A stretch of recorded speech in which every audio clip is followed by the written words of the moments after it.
नमस्कार. घरोघरी मातीच्या चुलीमध्ये आपण पाहत आहोत. शर्वरीला तिच्या आईचा 9 लाख हार हवा असतो, पण जानकी म्हणते तो तर पॉलिशला दिलेला आहे. ऐश्वर्याला एक युक्ती सुचते.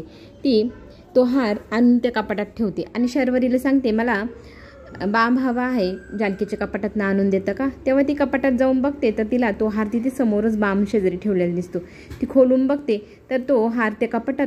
मग ती घरात खाली येते. सगळ्यांसमोर जानकीला सवाल विचारते, माझ्याच आईचा हार मला देण्यास तू नकार का देत होतीस? इतकी खोटारडी आहेस तू? तेव्हा जानकीला लक्षात येतं की हे सगळं ऐश्वर्याने घडवून आणलेलं आहे. ती लगेच फिरवते.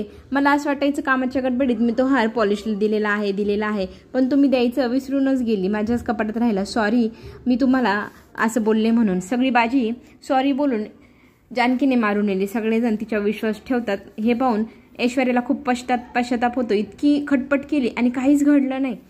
आणि ऋषिकेश जानकीला हळूच खुणवतो. तेव्हा ती बोलते, आपण नंतर बोलूया. रूममध्ये जाऊन बघते तर तिला पायांची निशाण दिसतात, मातीने भरलेली, आणि एक पैंजणही तिला तिथे सापडतं. ऋषिकेशला ती ते पैंजण दाखवते.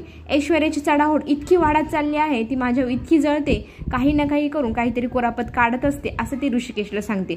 आता ही तिची चाल आहे. आपण आता तिला सगळ्यांसमोर खोटं पाडायचं म्हणजे पाडायचं. ठरल्याप्रमाणे ऋषिकेश आणि जानकी त्यांच्या नोकराला सांगतात की सकाळी सगळेजण हॉलमध्ये असताना तू साप घरात शिरलाय असं सांगायचं. तो घरात येतो, साप शिरलाय म्हणून सगळेजण शोधाशोध सुरू करू लागतात.